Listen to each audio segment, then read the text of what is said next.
الحمد لله ثم الحمد لله.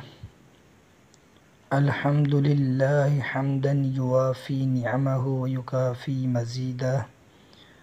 يا ربنا لك الحمد كما ينبغي لجلال وجهك ولعظيم سلطانك. سبحانك اللهم لا أحصي ثناء عليك أنت كما أثنيت على نفسك. وأشهد أن لا إله إلا الله وحده لا شريك له وأشهد أن محمدا عبده ورسوله وصفيه وخليله خير نبي أرسله الله إلى العالم كله بشيرا ونذيرا.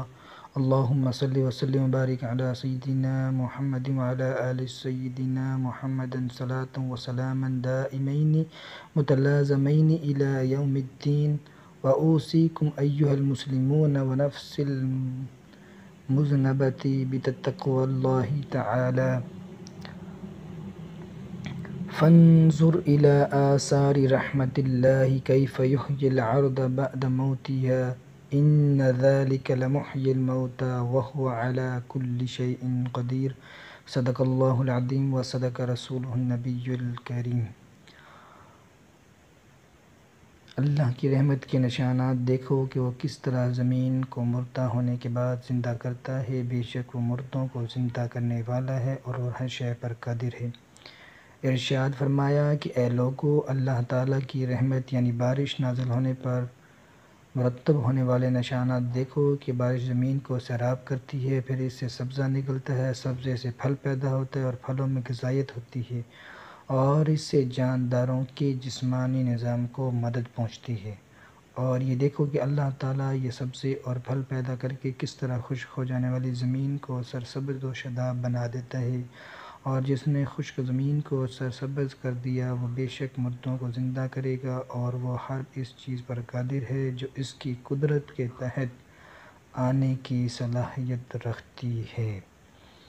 آج موضوع گفتگو کے طور پر جو آیت کریمہ تلاوت کی گئی، اس آیت کریمہ کی روشنی میں ایک سوال جو ان دنوں عام کیا جا رہا ہے وہ اللہ رب العزت کی رحمت للعالمین پہ سوال قائم کرتے ہیں اور کہتے ہیں کہ جو وجود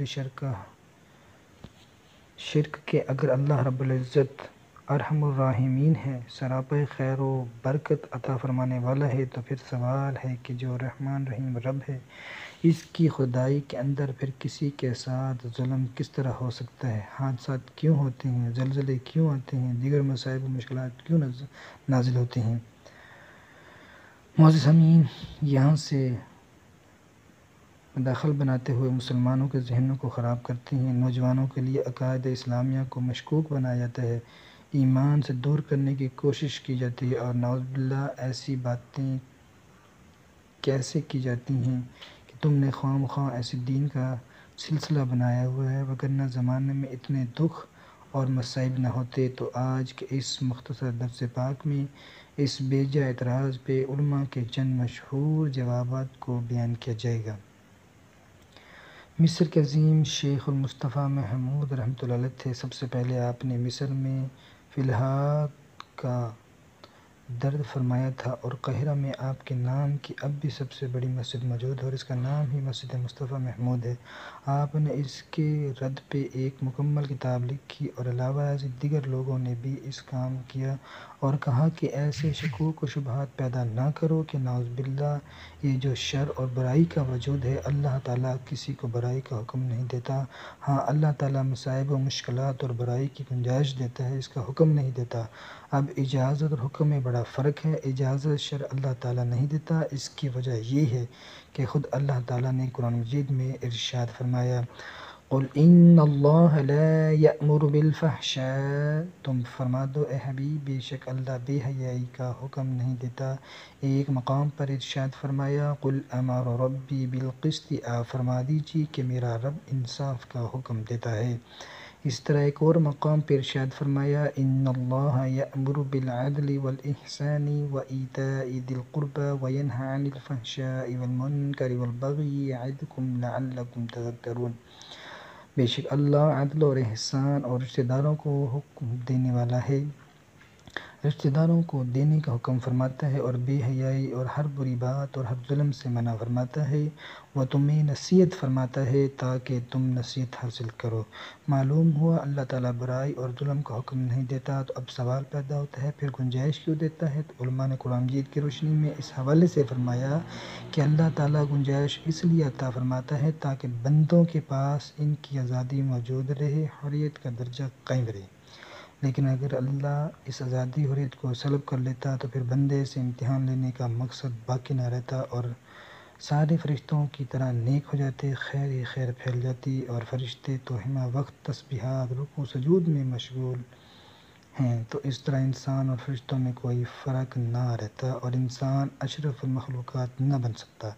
اس لیے اللہ تعالیٰ نے گنجائش عطا فرمائی ہے، وہ اس لیے کہ ایک میدان عطا فرما دیا، انسان کو خیر و شر سے راستے بتا دیے تاکہ وہ کریم رب دیکھ سکے کہ خیر کی طرف کون آتا ہے، شر کی طرف کون آتا ہے، اور اللہ تعالیٰ کا نیک بندہ بن کر کون راہ ہدایت اور راہ مستقیم پہ چلتا ہے۔ لیکن اگر انسان سے اس کی آزادی سلب کر لی جاتی تو بندہ مشین کی طرح کام کرتا اور بورڈ بن کر رہ جاتا۔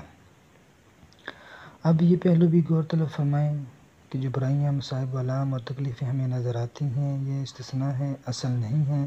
یعنی کوئی بھی انسان ساری زندگی بیماری میں مبتلا نہیں رہتا، اور اصل ہے صحت مند ہونا، اصل اللہ رب العزت کی نعمتوں کو حاصل کر کے شکر ادا کرنا، اور جو یہ مصائب و آلام اور بیماریاں کبھی کبھی آتی ہیں ان میں خیر و برکت کے پہلو موجود ہیں۔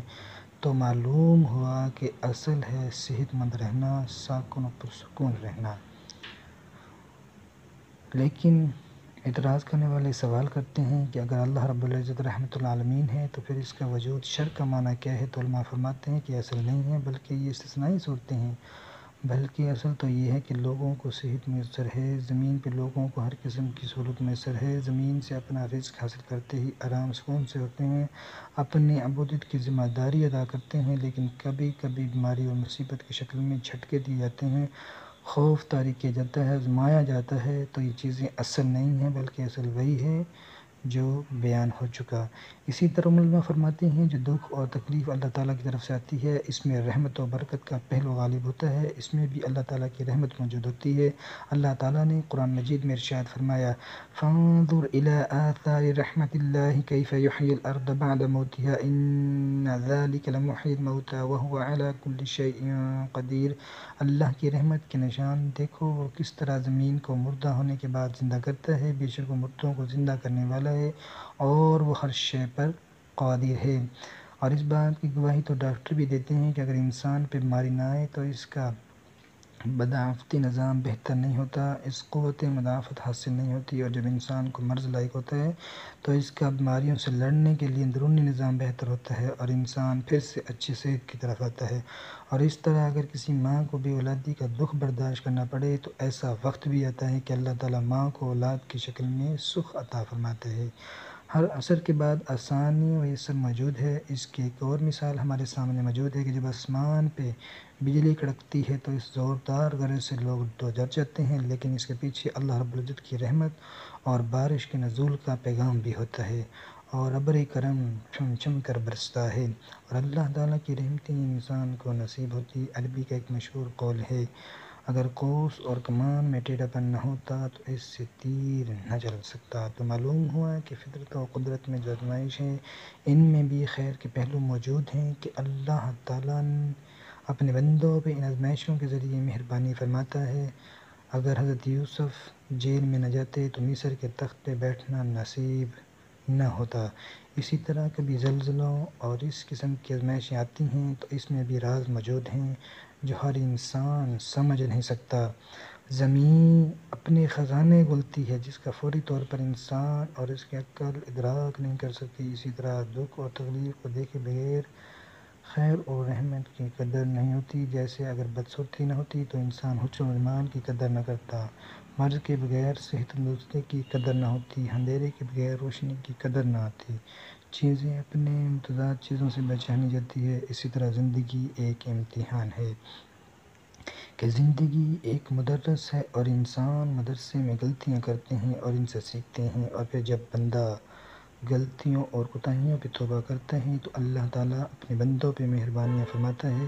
اب دیکھیے کہ توبہ کی توفیق ملنا بھی اللہ تعالیٰ کی خاص مہربانی اور رحمت ہے۔ زندگی ایک امتحان کا نام ہے، اور ملحدین کو یہی بات پسند نہیں آتی، اور وہ کہتے ہیں کہ اللہ تعالیٰ ہم سے امتحان کیوں لیتا ہے۔ تو انہیں سمجھانے کے لیے یوں کہتے ہیں کہ زندگی ایک اسکول کی مانند ہے۔ اسکول میں ایجوکیشن تعلیم ہوتی ہے، اور تعلیم میں غلطی لازمی ہوتی ہے تاکہ آپ درست سمت پہ گامزن ہو سکیں، اور اگر غلطی ہی نہ ہوگی تو آپ کس طرح سے درست بات سیکھ سکیں گے۔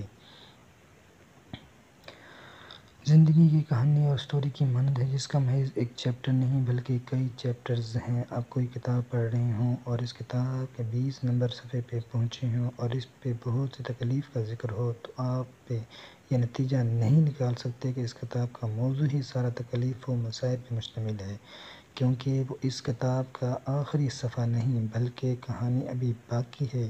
تو اس لیے سوال کرنے والے کہتے ہیں کہ زندگی کے جس صفحے پہ تم موجود ہو، تم نے اس صفحے سے نتیجہ کیسے نکال لیا کہ شر اور برائی اور مصائب پہ زندگی مشتمل ہے؟ اگر کہانی میں رونے والا منظر سامنے ہے تو کس نے کہہ دیا کہ زندگی کا اختتام بھی رونا دھونا ہوگا؟ زندگی کہانی کا پہلا چیپٹر ہے، دوسرا چیپٹر موت ہے، اور پھر تیسرا چیپٹر جنت ہے، اور جنت میں شرک کا کوئی وجود نہ ہوگا بلکہ خیر ہی خیر ہوگی اور بھلائی اور نعمتیں ہی ہوں گی، جس میں کوئی دکھ علم نہ ہو، مصائب نہ ہو۔ تو ایک طرف ملحد جنت کا انکاری ہے اور دوسری طرف باتیں بھی جنت کی کرتا ہے، تو ہم ملحد سے کہتے ہیں کہ تم باتیں جنت کی کرتے ہو، اور زندگی تو ایک مدرسہ ہے جہاں امتحانات ہیں، اور کامیابی سے ہمکنار ہونے والوں کو جنت تک جائے گی، لہٰذا تم بھی کامیابی حاصل کرو اور جنت میں جاؤ۔ ملحد اپنے کلام میں مجموعہ تضادات ہے، کس کے پاس جنت کی ضمانت ہے؟ مسلمان کے پاس تو ہے، جو جنت کی کوشش اور محنت تو کر رہا ہے، لیکن ملحد تو سراسر انکاری بنا بیٹھا ہے، تو پھر اسے جنت کیسے نصیب ہو سکتی ہے؟ ایک اور اہم اور غور طلب نکتے کی طرف توجہ دلانا ضروری ہے کہ شر اور برائی کی ذمہ داری اللہ پر ڈالنے والا انسان در حقیقت خود ہی اس شر کا سبب ہے، کیونکہ 90% برائیاں خود انسان سے سرزد ہو رہی ہیں۔ انسان خود شر کا سبب ہے، جیسے اوزون کی لیر میں جو سوراخ ہو رہے ہیں وہ انسانوں کی طرف سے پیدا کردی ماحولیاتی آلودگی کی وجہ سے ہے۔ خیر من ربنا وظلم من انفسنا، کہ بھلائی ہمارے رب کی طرف سے ہے اور برائی ہمارے طرف سے ہے۔ موت کا سوال، اور وہ کہتے ہیں کہ اگر اللہ تعالیٰ رحیم ہے تو پھر وہ موت کیوں دیتا ہے، کہ موت میں رحمت کا کیسے عنصر موجود ہے؟ ہم انہیں کہتے ہیں کہ موت عدم محض کا نام نہیں، فنا نہیں، انتہا نہیں، بلکہ موت در حقیقت انتقال من حال الی حال کا نام ہے، یعنی یہ ایک حالت ہے دوسری حالت منتقل ہونے کا نام ہے۔ بادل پہ موت آتی ہے تو وہ پانی اور بارش میں بدل جاتا ہے، دریا مرتا ہے تو وہ سمندر میں بدل جاتا ہے، آکسیجن اور ہائیڈروجن مرتی ہے تو پانی سامنے آتا ہے۔ ہر شے آگے بڑھ رہی ہے تاکہ پہلے سے بہتر شے میں بدل جائے۔ والشمس تجری لمستقر لها ذلك تقدیر العزیز العلیم، اور سورج چلتا ہے اپنی ٹھہراؤں کے لیے، یہ حکم ہے زبردست علم والے کا۔ سورج غروب ہوتا ہے، غروب ہونے کے لیے نہیں بلکہ وہ کسی اور جگہ پر طلوع ہوتا ہے، جہاں میں اہل ایمان سورج خورشید جیتے ہیں، ادھر ڈوبے ادھر نکلے، ادھر ڈوبے ادھر نکلے۔